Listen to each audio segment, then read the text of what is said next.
Yeah, so we were looking into the terminologies, right? What basic the schema, what we can create, right?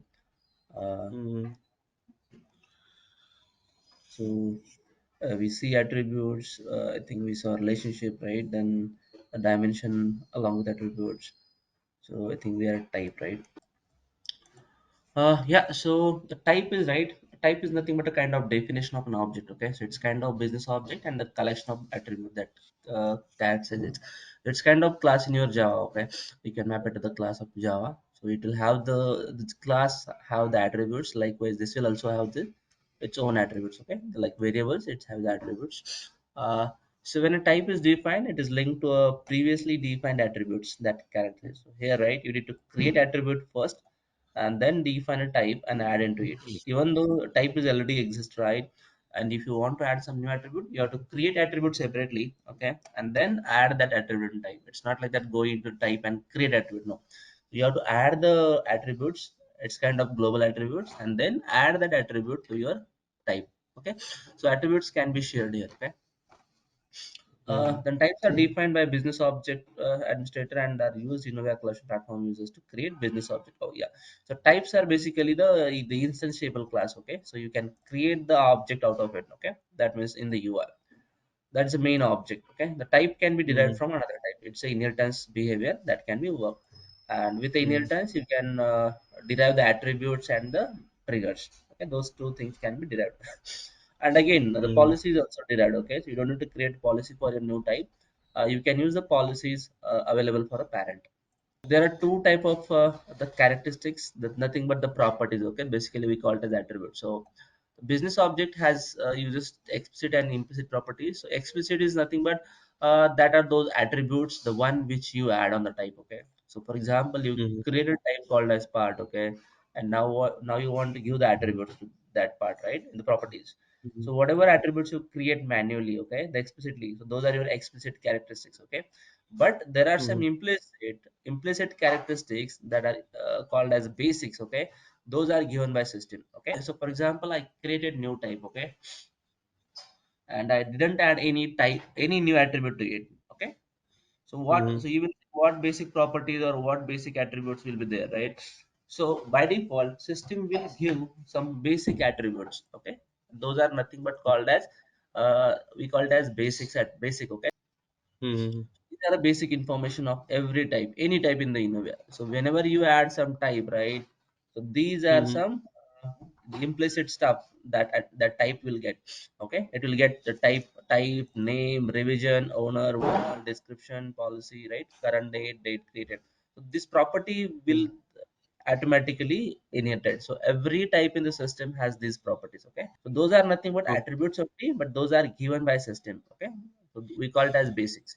Okay. Yeah, But name is also given by system or which yeah, we yeah, can yeah. fill, right? No, no, no, no. Wait. We can feel. So these are the properties. I will say these are the attributes, but we can feel these attributes. Okay, but this is Okay. mandatory attributes on all type, every type, and this is given by system. Ah, Okay, we don't need that. okay. But yeah, we can fill all the data. But yeah, few things are automatically filled, right? But you can always modify. So what happened, right? On creation itself, type will be filled with actual type. Okay, what type of object it is, right? The name is Ah, whatever name you are giving, right? That name will be filled. Revision again, it will take from revision sequence. We'll go to that. Okay, how the revisions are created. Then owner, by okay. default, the current user will be stamped here. Okay, the Uh-huh. user which is creating, right, that will be stamped here. The vault is nothing but Uh-huh. your database storage, right, that will be stamped here. The description is something which you can enter. Okay, the policy is Okay. something which is you are using while creation, that will be stamped. The current state is nothing but the first state of the policy, right, that will pick automatically. Okay, and then date created is date, today's date modified is nothing but last modified date. Okay, it will pick. Mm-hmm. These are some Okay. required attribute to stamp the history, I can say. Okay, to maintain the history Mm-hmm. and things properly in the Enovia. If you don't maintain at least this basic information, they will not able to track the histories and all, right, of the object. Yeah. So this is basic. Okay, every object has this attributes, the features, I will say. And yeah, you are good to Mm-hmm. you are okay to modify and add the values for this. But remember this list, type name, revision, this these things are like basics. Okay, Uh-huh. so whenever you print any attribute, right, you will get that basic. Okay, for example, right, So let me go here and see something available.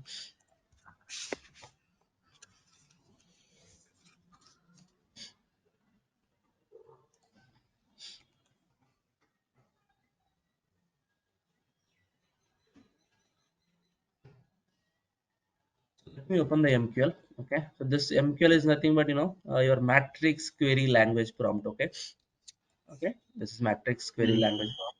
So whenever you open it, okay, uh, it's connected to database automatically by using that bootstrap file. Okay, but we Okay. need to log in order to extract data. Okay, extract, modify, right? Just to interact with database, we need to log in. Okay, so we usually log Okay. in with But the how create do you open this terminal from? from start Is but there? actual place for this is like it's available inside the your installation folder. It's available in the start menu, but the actual place it's available inside this your installation folder, whatever it is. Then inside this 3D space we can call it. Then inside Win64 bit code bin, and here you go with MQL. Okay, here's your MQL. We Okay. can install this path inside your installation folder, 3D space, Uh, Win64 code bin. So inside a bin, it's available. But yeah, in start okay. menu, it will appear. So this is the MQL window. So yeah, in order to log into database, right, we need to log in. So we use the super user credential always, okay, for the MQL. That is your creator. So we use query Mm. set what, that is set context, okay. Basically set context, okay. User, creator, and password. Okay, whatever password you have set, you have to give. Okay, now it's logged in. This verb on is something like logging on the UI. Okay, so if you see the first sentence, right, there is no log after the sentence, right?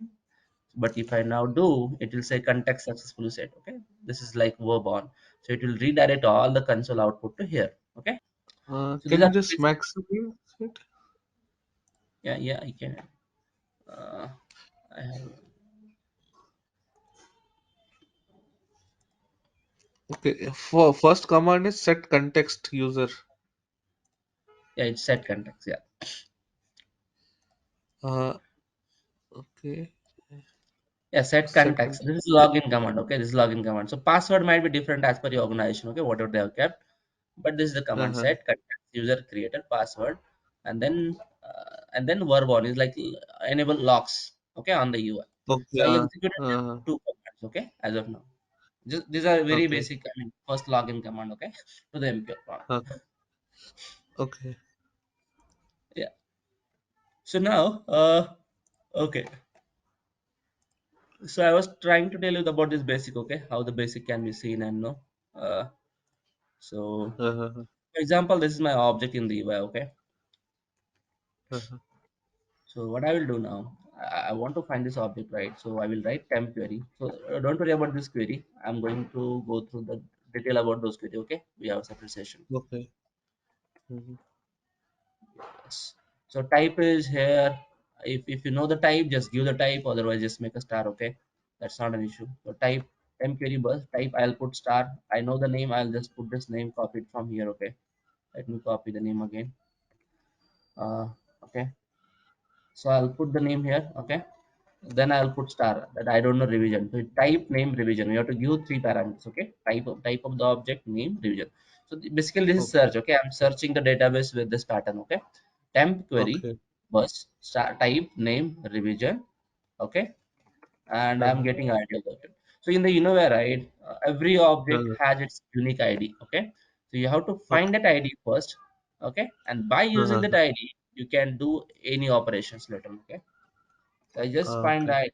Now what I will do, I'll print that object. Okay, print. I need to say bus. The bus is nothing but a business object. Okay, business Okay. object, and I'm printing this object. Okay, I'll say skip history. Okay, because it will print lot of history. So oh, it still took the history. Maybe something is messed up. Okay. Uh, so if you see here, right? Uh-huh. Okay. So it printed like business object type name revision. lattice is the policy is inbox task, description is empty, the date created is some date, right? You see some date, the Uh-huh. modified is equal to some timestamp, the owner is test everything, right? Unlocked is empty, locking not enforced, task is equal. So these all are the properties, okay? Like review task commit needed, no, review task, no. And these are some attributes, okay? And then you see this originator, Uh-huh. right? Reviewer, checklist. So these are some attributes and basic properties, okay? You see some basic here, right? Type, name, Hmm. policy, Hmm. description, date modified. So those are automatically stamped, and this is how we get it, okay, from the backend, okay. And there are, Okay. so for every query, right, whatever you hit from the MQL, right. So for every query, Okay. there is Java equivalent Java API, okay. So in the Java API, you get this data, okay, for the functionality. Yeah, so that's how you Okay. face the data. We can go through this later on. Let's continue. But yeah, every type has its basic. Okay, object has its own basic, so you don't need to worry about Uh, this things. Okay, whenever you create some new type, it's not required to add attributes. Okay, if you have to attribute, just add it. Otherwise, these all things are already there. Okay. okay. Yeah, system defined things you can say. Uh, so for define type, again you need to give basics, then attributes, triggers, method. I think I showed you, right. If you inherit it from some derived type, it will get the parent out of it. Okay, the parent also be inherited. The attribute from the parent, trigger Okay. from parent will be inherited. So this is from UI, right? This is from UI, but from Yeah. MQL, yeah, you have different query like add type. Okay, so we'll go through that query UI. Okay, I'm just showing you for the Okay. visibility purpose, but yeah, we'll go through the MQL later on. No, But there yesterday is, we have seen it from some business studio, right? Something. yes, yes, yes. Yeah, there is Uh, a business. Yeah, but that is deprecated now. Okay, business. yeah, yeah, yeah, yeah, correct. But if you can just maybe later once, you can just show how to create a type from this UI There of is a 3D MQL, plan. right? You Okay, know, we can create it from MQL. Okay, I don't know. Okay. okay. So this is the only option now for Yeah, creating a yeah, type. yeah. Yes, yes. That's a only option. But yeah, you can do some little bit modifications from the UI, but creating from scratch is from the still from the MQL. Okay. Okay. Yeah. So they And are working on it. for They are working creating on it. Okay. part and other document also we need to use this MQL or we can do it from UI. So all things can be done from this MQL. Okay, the few things which can be customized, they are working on it. Okay, I'll share you one documentation. Okay, where it can be created. Okay. You can go through that. Okay, Uh-huh. yeah, but they are still in the middle of the working. Okay, it's not fully functional yet. Okay, Okay. so this is how we can create type, right? So basically, right here, if you go to the business, right, and even someday, right, they come up with a UI, right. That UI will be a Mhm. copy of this UI, okay, not a new one. It will have just waveform like add type, and this field you have to fill in the waveform. Okay, you got it, right. So you're Okay. so once you understand this concept, right, what type need name, description, whether it's derived from some other parent, and what attribute it Mhm. encompasses, right. That's what they are Uh-huh. gonna do from the UI, right. They will provide some web form, right, and from that form Mhm. you have to fill this detail. So the basic Okay. structure is not gonna change. Okay, this is not gonna change, never gonna change, because if they change Uh-huh. it, they have to change their own data model. Okay, Okay. and that risk they will not take. Okay, because this is very stable model since almost no decade now. Okay, Uh-huh. yeah, so this is very proven and good model. They will not change it. Okay, they are working on it. I know it. They are working on it. What they are doing is, right, they are just creating waveform with this stuff. Okay, whatever they have here, they are creating waveform for this. They are providing those features. Again, for spinner, Uh-huh. right, spinner also they are providing the online feature like uploading and downloading, but actual things are happening from backend only. Okay, Okay. yeah. And as I told you, right, the customer never goes on a latest release. Okay, just because of the stability issue. Okay, they always prefer one release back. Uh-huh. Yeah. So for type, let's go from attribute type and give basic like what type name you want to give, description derived from, you can select parent, you can add existing attributes, you can give some triggers, right? For type, you can Mhm. add these type of triggers, right? These are kind of events, you can say on those events the code can be invoked. Okay, like these are the Okay. events on type, right? Uh, like check in, check out, connect, copy, create, delete, right? A lot of events are there. Okay, For every object there are different events, okay? Maybe a type there are different event, maybe relationship there might be different event, right? So depends upon event the triggers are available. That's how we create type. Mhm. So this is some detail like name, description derived from, you can select parent, you can choose some icon right from the images. That will be default image for your type in the UI. Then attributes you can select. You can add the triggers, then methods, that is your programs you can add there. But this is really less preferred approach. We add always JPO.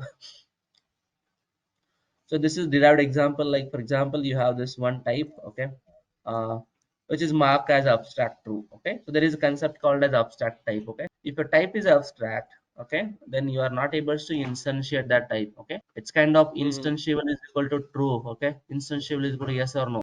Okay, so once Mhm. you make it as abstract true, that means it's non-instantiable. Okay, you have to create a subtype out of it and then instantiate that subtype. Okay, Uh-huh. yeah, so and yeah, so you need to create new type, subtype, inherit all the things from there and instantiate that one, okay? So you have to make it abstract false, okay? So yeah, abstract concept is there. If type is abstract, then you cannot create an object out of it. So type is some kind of attribute or There is just checkbox, okay? There is just property, okay? okay. So you have to select this just checkbox. Abstract is equal to yes. You can say there is one property on the type creation form, okay? And you have to select that Okay. abstract true. There is one more parameter hidden in true, okay? So once you make it, your type is hidden, okay? It will not be available in the UI. It's used for just for some Okay. backend activity, okay? Backend activity like holding data or something like that. So just property, okay? Okay. Just property, not an issue. Okay, but this we can do it from MQL, right? Yeah, Selecting we can do abstract from type. MQL. Yes, yes, yeah, yeah, yeah. It's always all things, right? Whatever we can do from MQL, okay? You have to Okay. just mention the property abstract is equal to false. That's it. And the MQL will take care of it. Okay. Okay. Yeah, so as I mentioned, right, the interface is a group of attributes that can be added to a business object as well as a relationship to provide additional classification capabilities in the Envoia. Okay, so when an interface is created, it is linked to previously defined attributes that logically go together. So it's a kind of group of attributes. Okay, then interface are defined by the business administrator and are added to the business object using MQL. Okay, so you cannot add it from the UI or somewhere. Okay, it should be added from MQL only. Okay, because here we are working with the actual object data, right? So we need ID of that object to add a interface, right? Mm-hmm. You cannot add it on type, right? Because type has all its own attributes. If you add on type any new attributes, all the object will get those attributes. So here with the interface, we don't want to give those attributes to all the type, right? All the objects, we just want to give that feature Mm-hmm. to some specific object. So it's done through the MQL only, the programmatical way. Okay, the primary reason to add an interface to a business object or relationship is to add attributes to the instance that were not defined on type. Okay, so that's the primary Mm-hmm. reason, adding some extra attributes. Okay, that can be done with MQL. So while going through the MQL guide, right, I'll show you the MQL queries to add this interface. Okay, how to add it. Mm-hmm. So Okay. to define interface, yeah, interface is nothing but again a type. I will say the non-instantiable type basically. Okay. So if I go to the interface here, right? So you have to provide name, description, again derived from. It will work same like type. You can choose some parent, and all the attributes from the parent will be here. Attribute, allowed type, allowed relationship. This is only different. So again, right, you cannot add any interface on any type. You have to define on what type and on what relationship this interface is allowed. Okay, only those type and relationship can be applied. Okay, you cannot apply same interface on all the type and relationships. Okay, it's restricted basically. Okay, even in case of Mm-hmm. relationship, you have to define the to and from side. Okay, side of the object. Okay, you cannot define the relationship for full system. Okay, Okay. then you have to add like all. There is one more option, right? I guess all. Yeah, you have to define this option all, and that is not a meaningful, right? If relationship is allowing everything to be connected, what is the meaning of that named relationship, right? Named relationship. Mm-hmm. We use meaningful names relationship. For example, part to specification, right? We name it like part specification. Okay, that means that relationship is connecting part to specification. right? Then e-bomb relationship, right? Those are like the named relationship, right? And those have some meanings. So even the Mhm. types are connected by those relationships should be restricted. Okay, so it always allows you to put some allowed type and allowed relationship. Okay, uh, Mhm. so that's how the interface is defined basically.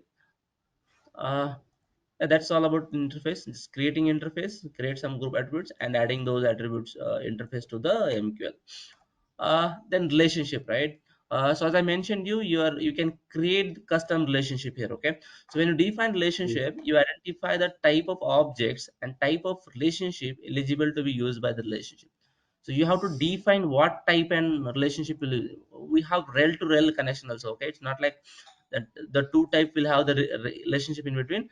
We can have some relationship to relationship connection also. Okay, okay, that Mhm. means let me, oh wait, not to depend. So connection like this, right? For example, so for example, you have this type. Okay, so what your one type, so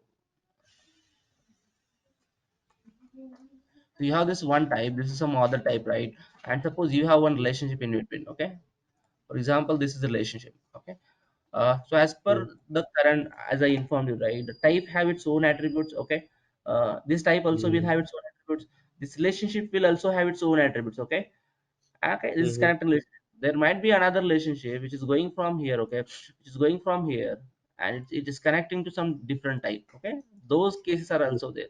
Okay? These kind of data structures are also available. Okay, so depending upon some Mhm. scenarios, like you might have some, like for example, I'll give some example, right?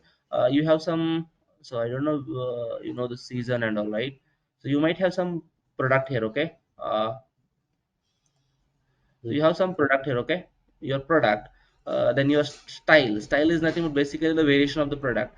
And you have here season. Okay, which season it belongs. Okay, Mhm. okay, it's an apparel concept. Okay, they launch the product season wise, and that product might have Okay. different style. Okay, different colors and style available.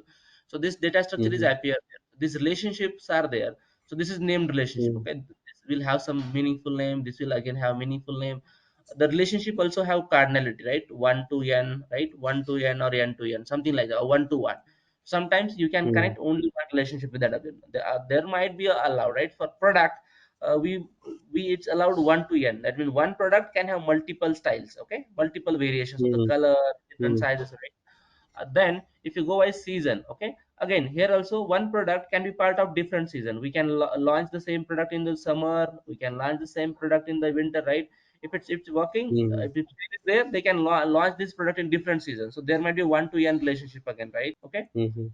those kind of things are happen in the schema. Okay, so just remember, rel to rel connections are also there, relationship to relationship. Okay, not just, you cannot assume that the relationship is between two type only. No, it can be between type and relationship. Okay, Mhm. uh yeah, so those kind of scenarios will happen. Okay, uh, okay, then you specify how each object relates to the other and provide rules for maintaining relationship. So these rules, right, we'll see what rules can be defined. The relationship can also have the description, icon, attributes. As I mentioned, it's a meaningful name of this. Then it has description and its own attributes. Okay, to maintain this uniqueness, right? For example, one product is connected to the multiple style. Take an example of this one. Okay, just ignore this now part. This part. Okay, Mhm. ignore this part. Mhm. Just take this picture.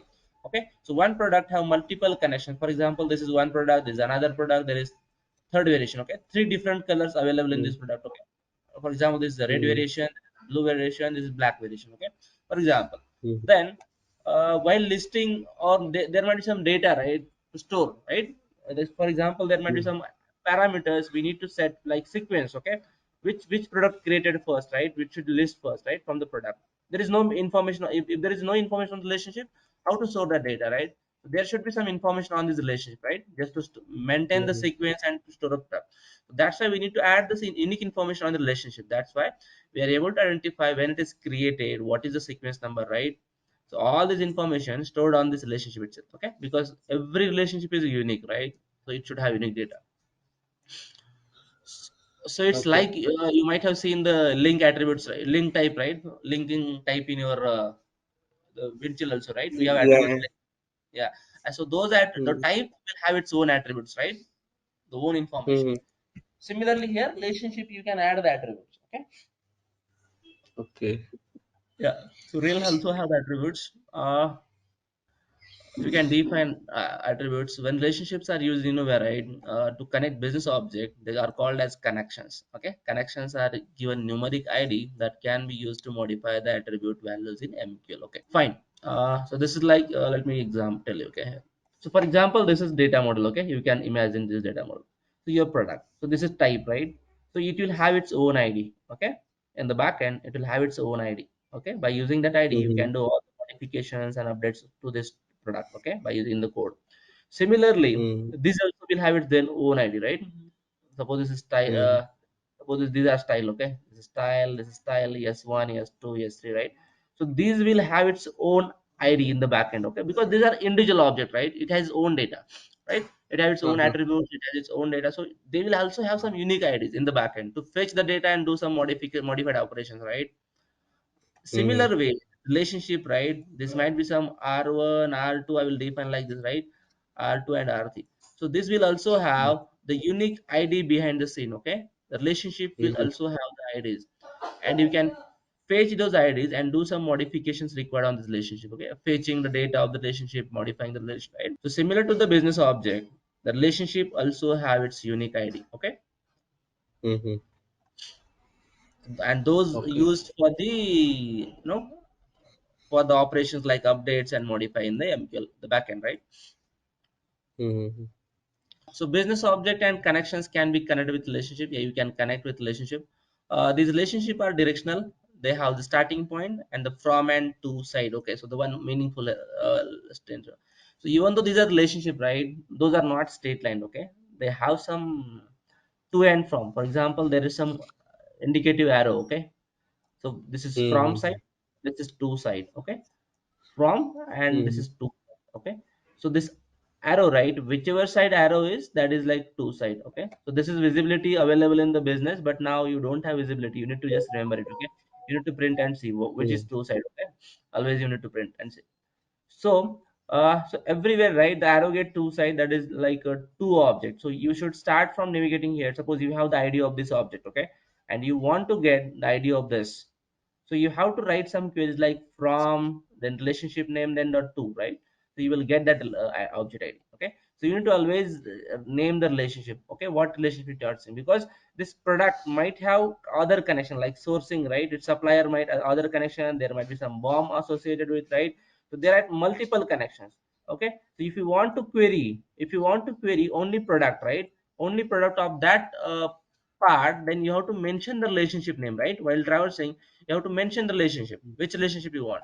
So if you're looking for suppliers, right, then you need to mention the supplier relationship name. If you're looking for bomb from product, you have to mention the relationship name, right? I want bomb. Okay, so that way you Mm-hmm. can get from there. We'll see this in detail, but as of now, just remember one object can have multiple relationship. Okay, and you have to fetch the correct relationship on a correct page. For example, you are displaying there is suppose table, right, with the part specification table. Okay, for example, Mm-hmm. and you want to fetch all the specification, then you need to, in the query, right, in the backend programming, you need to only fetch the specification. Okay, it should not fetch all the connections, right? Because part might have different lot of connections, right? Because it's an object and there might be a lot of connections. To Mm-hmm. specify that, you have to fetch only the relationship which is required for specification. Okay, that I can we can go through later on, but remember, relationship have directions. Okay, there is a from, that is your starting point, and the ending point is two. Okay, uh, Mm-hmm. there may be some there may be one or more business object or connections on the from and to side. Okay, it's a one to one or many to many connections. Okay, object type allowed on each and maybe same or different. Okay, you can connect same type of object or different type of object, that is again defined in the relationship. The objects are connected from to one another. The two side gets the arrow. The relationship can have one or more attributes in the relationship. Yeah, they can have the attributes. There is a meaning on each end of the relationship. Okay, that is, it's always a Mm-hmm. meaningful.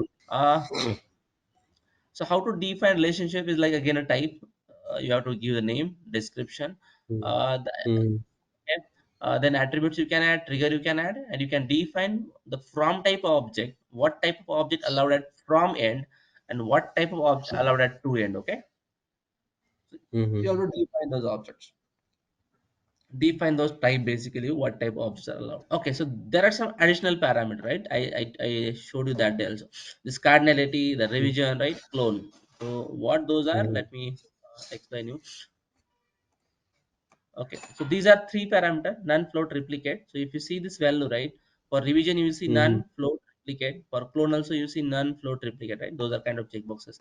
The cardinality is one Mm-hmm. to many. That means if you're adding type from, right, how many objects are allowed? Like it's one to one connection or one to many connection. So from side it's a many. So the relationship on the from side you can add many objects. Okay, but in two side if you select one, that is one to many. Okay, so it's kind of that relationship Mm-hmm. will have only one connection of that type. Okay, you cannot have multiple relationship of that kind. Okay, Mm-hmm. okay, for example, right, the project, suppose for example this product, right, the product, right, the product can have multiple suppliers, right, then you can have one to many connections, right, one to many. But product Mm-hmm. can have I will say only one, there, suppose there is only one owner of the product. Okay, for example there is a user, okay, and he's the owner of the product. Okay, there is suppose user, right, and he's the owner. Mm-hmm. So it can be owner, can be only one owner of product, right? So it should be a one to one relationship. Okay, so you have to specify it's a Mm-hmm. one to one relationship. So how to define that is, while defining you have to mention one to one in the from and to side of it. Okay, so it will restrict Mm-hmm. only one connection of that type in between two objects. If someone try to create another connection with this name, system will throw an error. Okay, it will say the connection of this type is allowed only one. Okay, you cannot create multiple Mm-hmm. connections.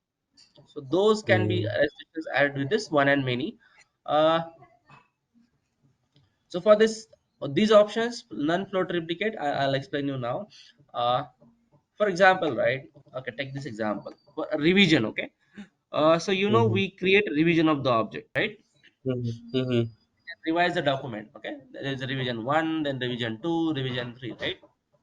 Mm-hmm. So what will happen to the relationship when those objects are revised? Okay, because relationship is in between the connection, right? Nothing but a connection.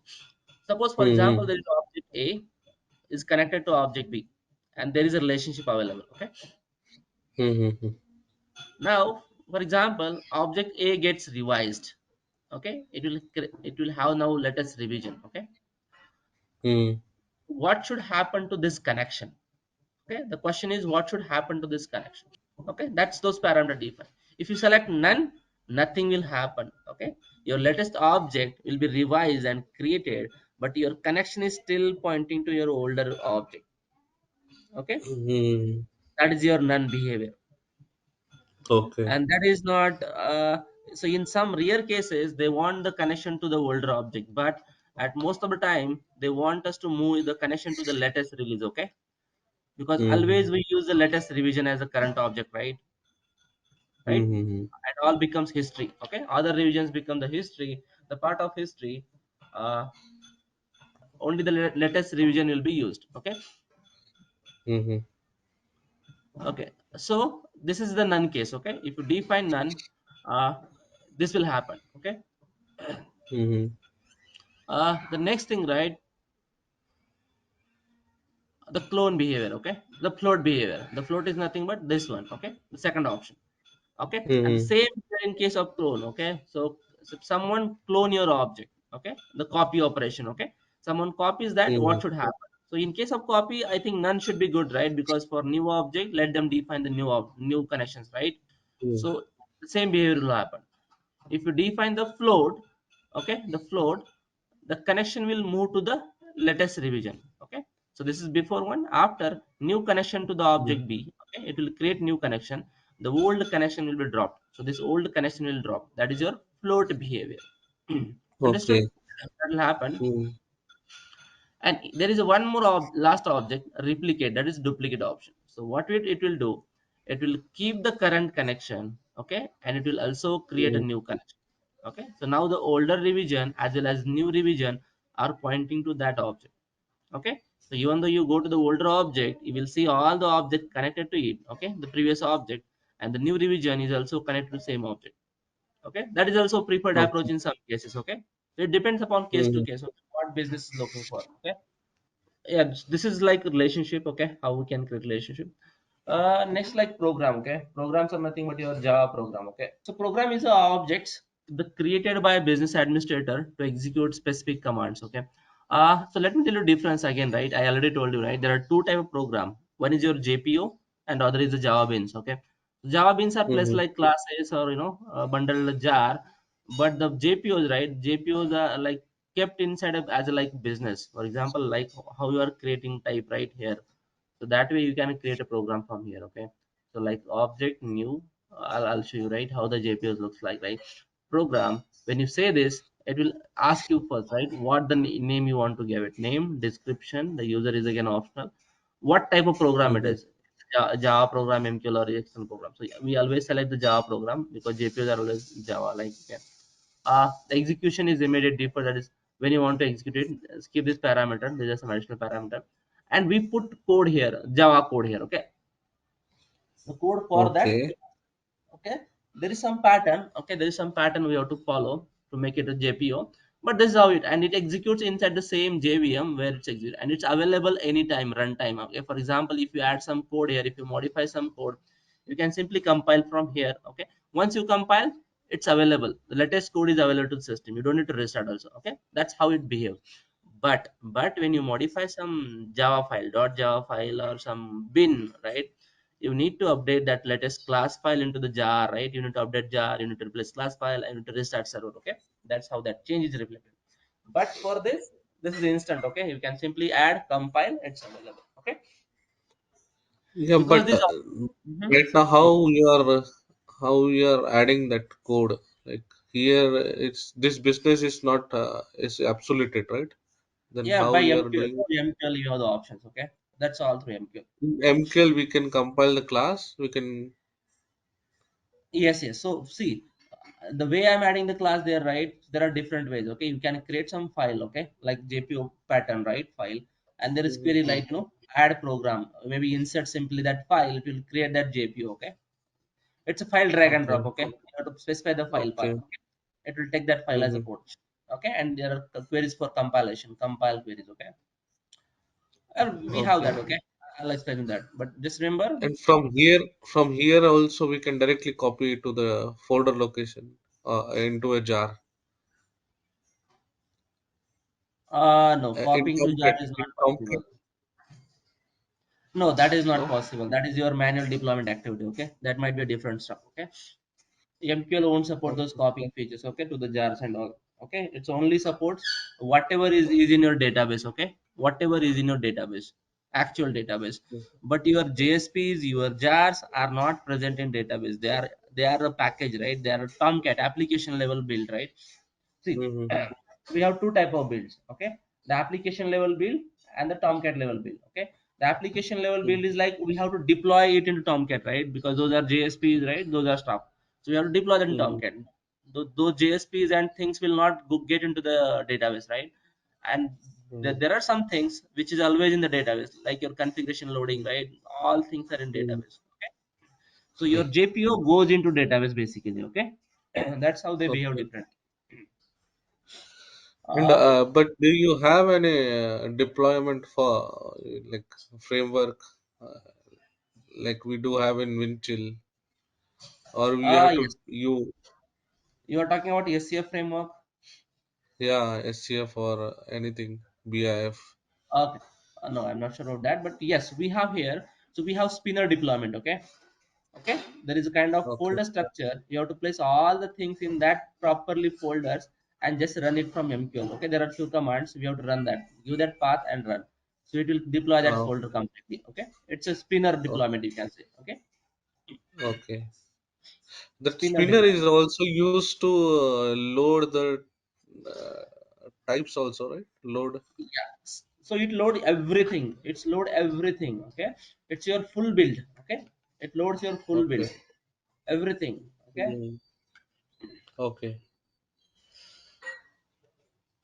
Okay, again, everything means all your schema, okay? All your schema, for JSPs Okay. and all, you need to deploy those manually, okay? Okay. Okay. Yeah, JSP and class file, it's a manual deployment, but yeah, for rest of the part like complete schema and JPO, the spinner will take care of it, okay? Uh-huh.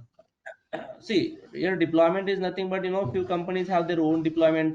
They prepare some ant batch, okay, ant programs, okay. Hmm. By using this Hmm. ant program, they are deploying it. What they are deploying means they deploy the spinner first, okay, and then they copy Hmm. the latest JSPs and prepare the build out of it, the war file out of it, okay. And once the Hmm. war file generated, they copy that war file to the required tomcats on the production or whichever machine they want, okay. It's not like file replacement and then just restart, okay. They have to create a war Hmm. out of it, okay. It's war deployment. Hmm. Hmm. Yeah, it's not like Winchill you replaced all the files, loaded the configuration and restarted, right? No.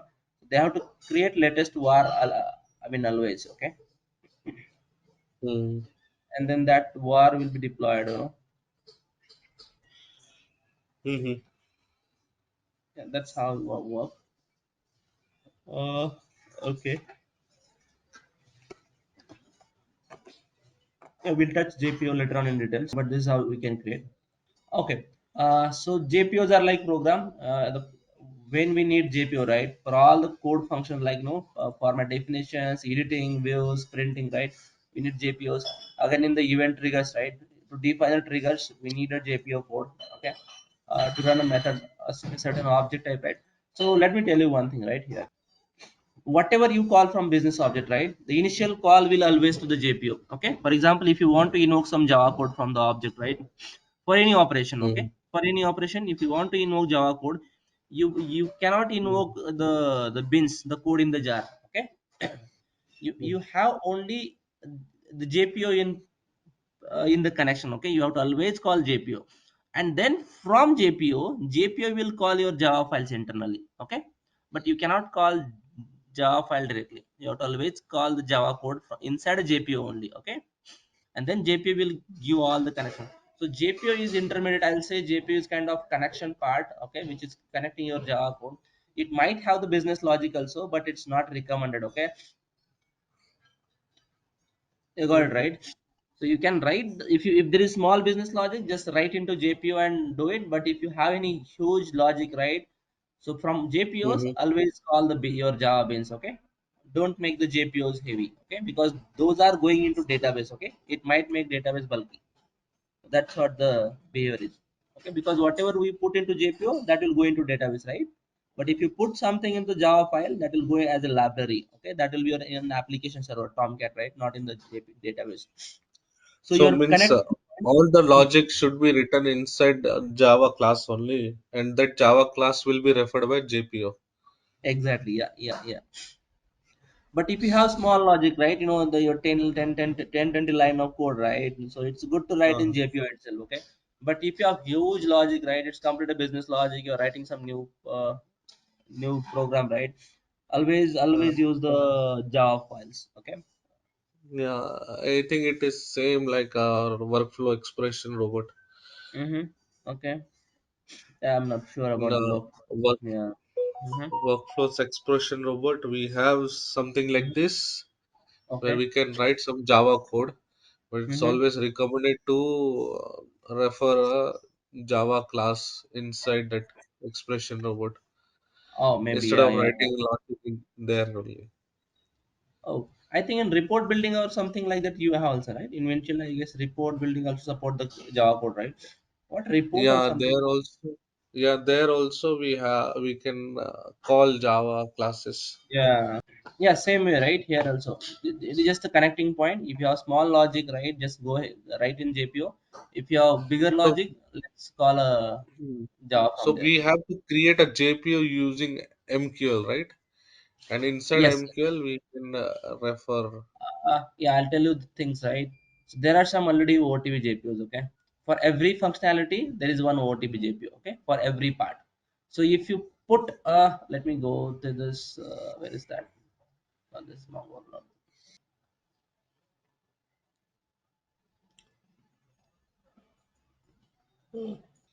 So for every type or every functionality, right? The OTP has already provided JPO, okay? So for example, this, I can take you to the some, for example, take this image base, okay? For image functionalities, okay?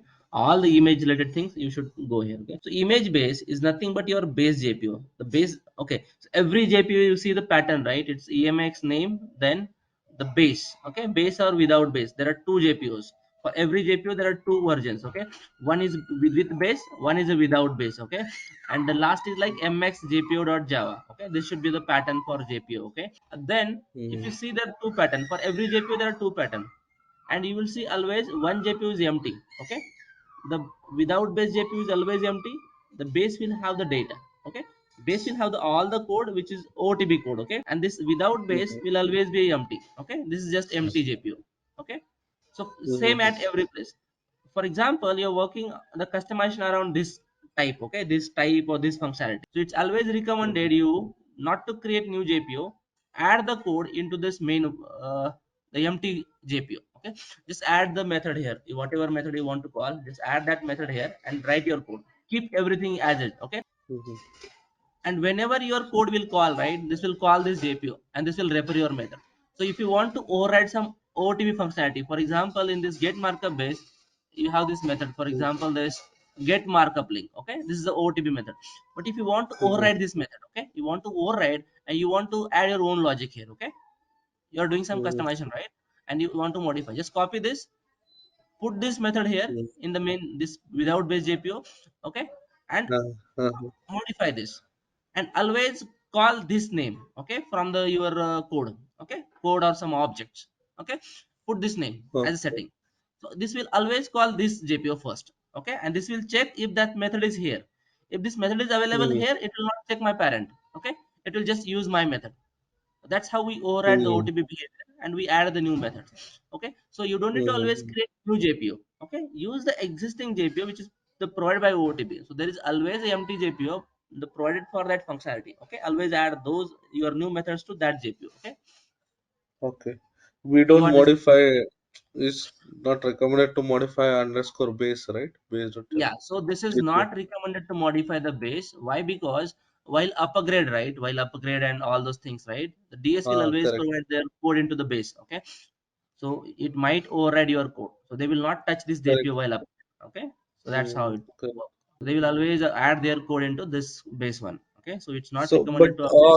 this all this Java code you got it from you decompiled or it's like You you can got it from simply anything? export it. You have a command to export. Okay, from mql, right, you can export this Uh, java code because these are object, right, it's not encrypted. Okay, I mean the compilation class place at different place, but you can read the code from business because it's just a business of it, right? We are putting code inside this section code, right? It's a code, you don't mm, need to decompile. It's actually a code, you can read it from here. Okay, there are few commands, right, mql commands from which you can extract all the jpos. Okay, yeah, okay. so here you can read all the mostly, and I will say the 50% of code is readable here. Okay, the otb Mm-hmm. code is already readable, 50% of code. But that's why I said, right, you have to refer the existing things what they are doing and do your logic. Okay, so I'll explain you the code, right, someday, right, how this is thing working. But yeah, this is the Mm, logic of jpo. Okay, for every functionality, every type, every relationship, there is a jpo with that name. Okay, and there is always a mm-hmm. base as well as without base version, and you should always add your code into the without base version. And okay, Mm-hmm. and this is the For signature every type there will be a JPO for every for every type, right? For attribute there is no. Okay, but for every type, every functionality, there is jpo. For every relationship there should be jpo. Okay, I mean functionality wise, if there is huge functionality, they have created multiple jpo out of it. For example, if I say for part, right, mm, for part it's not easy to put all thing into the one, right? They mm, have mm, multiple GPUs. Okay, star underscore mx. Okay, so if you see here, right, for part it's a bomb part management, right? Common find part, then common part base, right? Part families, right? Then mm, EMC part, EC part, library part, the part. This is the main part and part base, right? You see here, right? EMX part and part base, mm, the part definition, part mm, family, right? So it depends mhm, upon the functionality, right? But this part markup, bomb, the master, right? LCS part. mm. So depends upon functionality and things they have created it. So yeah, we have some separate session on program. Okay, like what is method signature, how to write it, right? How to insert, compile, right? We'll go through that, but this is basic about the program. Yeah, this is how we create like name, description. You there, right? Then the Yeah, yeah. type, execute, and add the code. Okay. Uh, so name, Java, execution. This is again same. Okay, so format, right? Uh, you can define your own formats. For example, the format, right? The PDF format, Word format. So similarly, if client is using some different format, right? They can define their own format. Okay, they can define their own extension of that format, right? And they can connect that format to the third-party application also. Okay, so which program to use while opening that object? That can be also done. Okay, uh, A so for that, format right? means how do you use it? I didn't get that format. Oh, so It's what format, is right? exactly? Yeah, yeah, yeah. So for example, some objects allow the checking of the file, right? You can check in the files into some object, right? For example, you have a document, right? And what type of object should be checked in a document, right? You can some there are some limitations, right? Checking into the object. So only those format file are allowed, right? So for example, in the project, right? For example, there is type project. Okay. In the project type, they only allow the Excel sheet, the project management Excel sheet to be checked in. Okay. So they will define the Mm, restrictions as an only Excel sheet format. Okay. And that format is restricted on the policy. Okay. On policy, we have to define what formats are allowed. For example, your type is image. Okay. And you are allowing doc uh, type to be attached there. How it will be managed, right? How that application will open that doc? It will fail runtime, right? So they will take care initially okay. that JPJ, IN, PNG, right? Only those formats are allowed while checking into the image. Okay. If you are Okay. defining some bomb, okay, tech pack, okay, tech pack or something like that. So you generate the tech pack into the PDF format only, right? You will not generate into image Mhm. format. Okay. So those kind of restrictions they add while uploading the files. Okay. So those are nothing but So format. Mhm. okay, it's kind of primary attachment type. Okay. Primary attachment, basically, yeah, it's attachment. Okay, so what type of formats you can choose for attachment? Okay, so there are some OTB Uh-huh. formats, but if you want to define your own formats, okay, if there are customer Uh, specific format, right, they can define those format. Okay, that's what it is. okay. And they So can while restrict. creating a document, if you want to add some specification, so what format we can add? That is. Right, that is defined by this format. Okay, and it's Okay. always depend on your policy. Okay, the policy defines the format, so you cannot check in any type of document into the your object. Okay, that is defined by policy. Okay. Okay. So this format have its own name. You can choose version, description, the file suffix, what the suffix the file have, okay, the file creator, the type, right, and the commands to view, edit the print object. Okay, you can specify the application here, which application is used for that file. This is like explanation about that. So format, right? The policy controls the business object allowable format. As I mentioned, right? It is defined on policy. The policy controls what format is allowed. The files are associated with the format by check into the format. Okay. Yeah. While checking in the object, you need to define the format. The files are taken out by format by checkout. Okay. While also checkout, you need to specify the format, what format you want, and the physical file reside into store. So okay, the concept right here is, I think I already mentioned, right? We have two type of store. Okay, one is like in the database vaults, the actual data will go there, all the data, everything is reside into database, the vaults. And there is other type of database, that is a store is nothing but your the drive, somewhere you are keeping a folder location. Okay, and there your Mhm. files are stored. The files are not going to database. Okay, they will store into some physical location. Okay, folder. And the Uh-huh. path of that files, right, path of those folders will be saved into the business object. Okay, to refer that.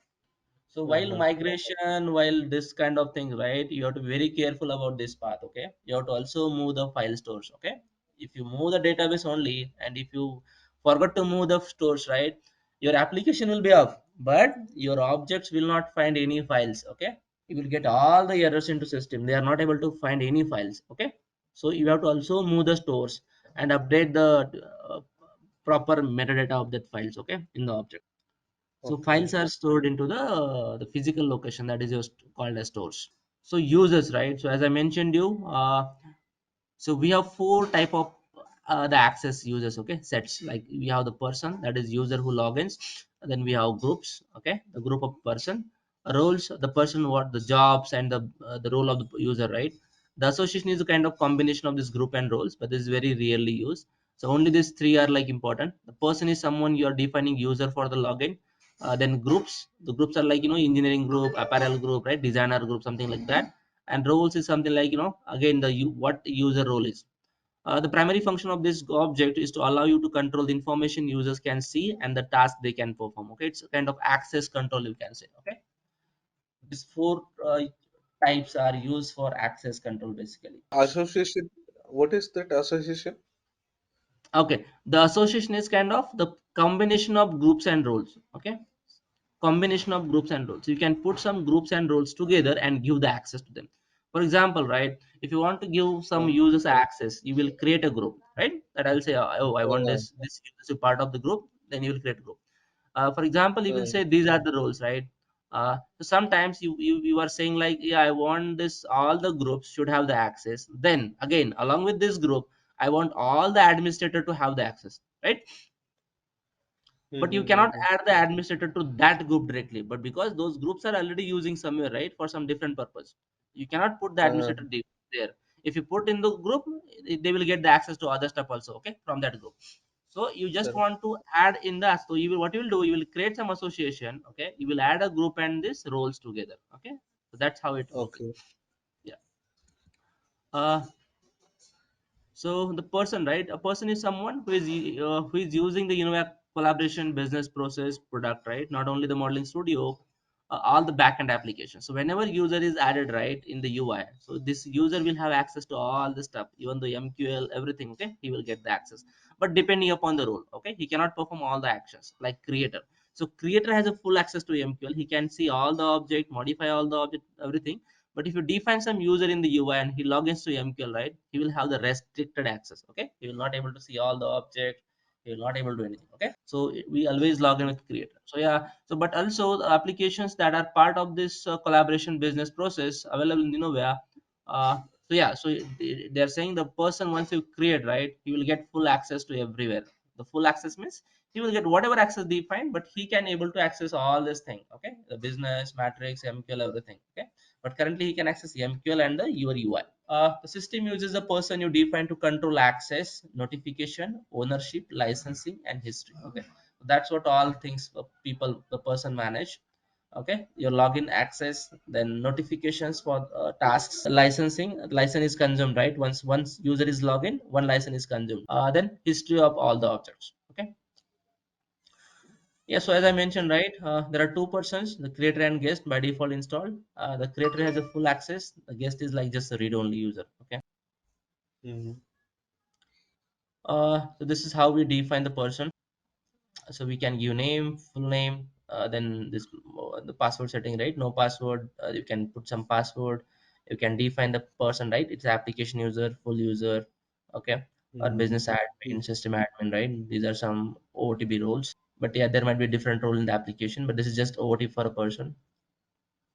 Okay. Yeah, so this is how people can be defined. Okay. Then for groups, groups again same way, but it's a group of is a collection of, collection of people who work on a common project, have a common history, or share some set of skills. Group people of many different talents, abilities may act in different job roles, right? For example, an engineering group might include the managerial and clerical persons who are key to the operation, right? It's kind of functional groups. Groups are frequently the hierarchical. You can create subgroups, okay, from group to group, right? You can inherit always. In the Uh, hierarchical groups, the access privileges that are available to the higher groups are available to the all the subgroup. Yeah, it's again inheritance feature. Okay, you can create subgroups out of it, and just you can assign some higher level group here. Okay, assign that. So defining mm, group, again the same window, right? You need to put name, description, parent, no, and in the child group tab you need to add the users or group. Okay, so a group can have its own again child group. Okay, group can contain the other groups too. Okay, it's groups or persons you can add, people you can add. Okay, mm, yeah. This is little like group name. You can put description, the parent group if you want to creating a subgroup. Then you have the site hidden, and you can choose a child group also. Okay, and you can give some assignments are nothing but you are adding a role to that group. Okay, so if in the assignment you are assigning some access to that group. Okay, so this is how the inheritance work here. Okay, so if you have some type group here, that will be access will be available to this all, and then you again adding some child role here. Okay, so access privilege is same as parent. Whatever access parent has, they will get. Again, they will get the same. So its access is deriving below. Okay, to the tree. This is how the defining role. You can choose the child role while creating the roles, and you can put some assignment also. Assignment means you're adding a user to that role. Okay, here, so it's different. Okay. Uh, Mhm. so role name, you have to define the role name, icon, description for the role. The parent role you have to define, okay, from which you are inheriting. The child roles, what are the child roles from your main role? Assignments, you can assign a person to that role, okay. So it's again the Mhm. alternative way, okay. You can assign a role to user from this role detail, or you can go to the person tab and you can add the role from there, okay. It's a two-way assignment, okay. You can add from there Mhm. or you can add here, two-way assignment. The association, right? As I mentioned, association is a combination of group and role, okay, or other associations. The member of association have some of the same access requirements based on the combination of roles users play in the group in which they are belong. Okay. So this is one Uh-huh. example, right? A notification that an object has reached certain state should send to all managers, okay, in the engineering department, or maybe all the technical writers. So you create the association by including all the managers from engineering department and these technical Mhm. writers, okay, for some notifications. Mhm.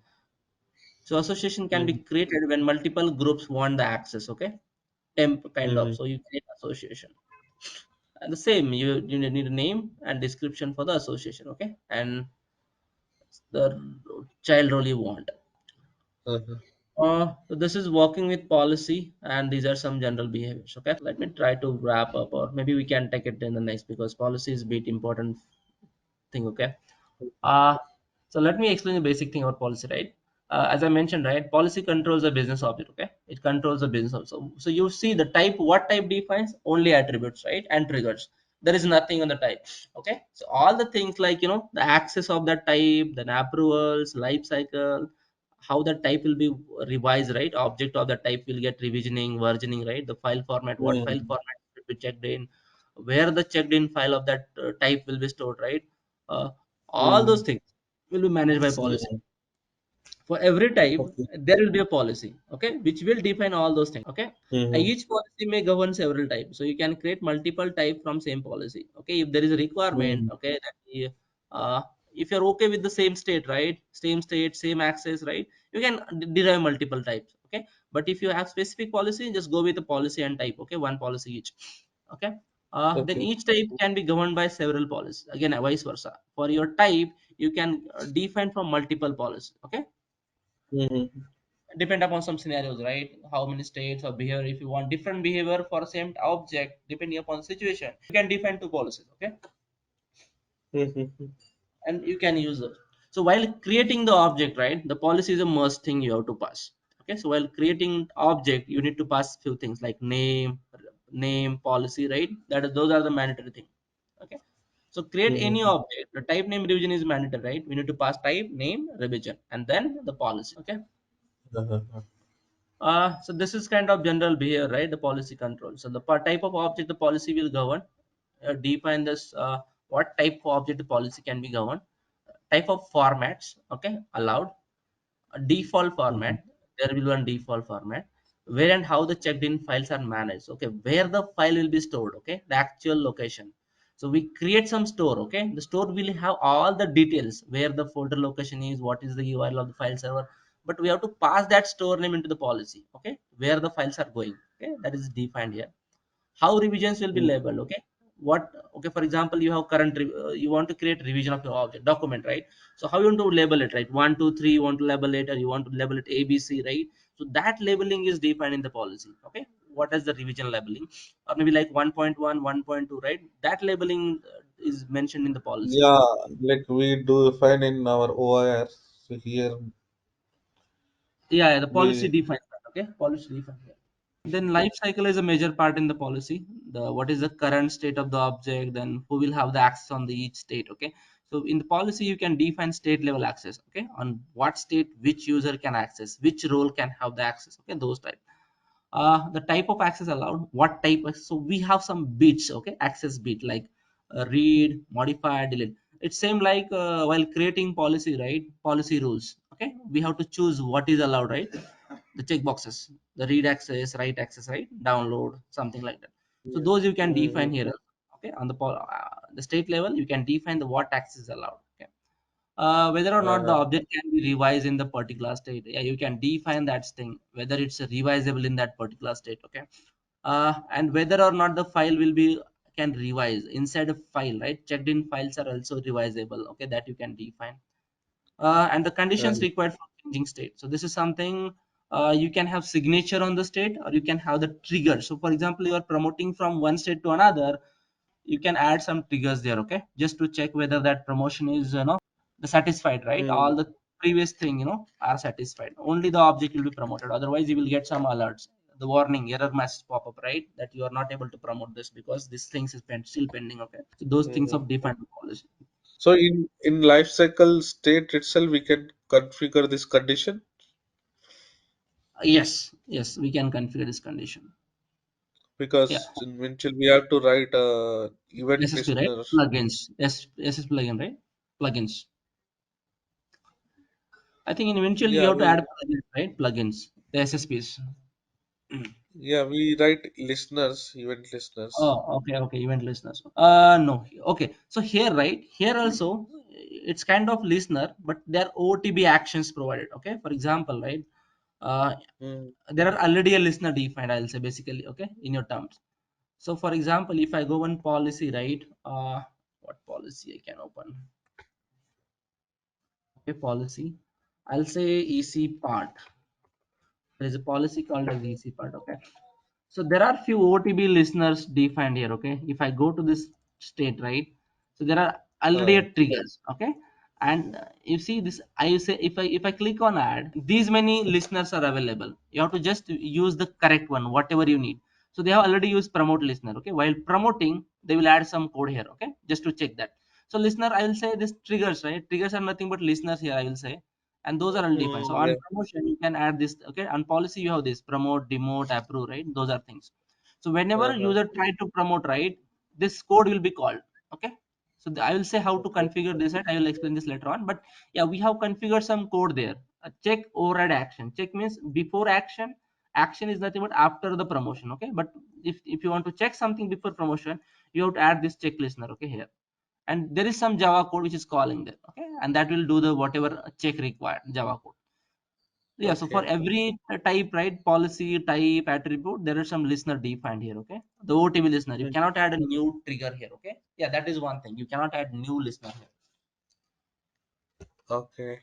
Yeah, they have already defined, enough listeners, whatever you require, those are already there. You just need to add the configure it properly. Okay, that I will say. Okay. You got it right. Yes. Yeah, that's all about them in the basic things, maybe. But this is all about the, I'll say basic about the business object. Those can be created like, keep this like these are all about this attributes, type, interface, right, relationship, and policy things. Mm, So it's just basic idea overall. thank you. Yeah, thank you. Bye. Bye.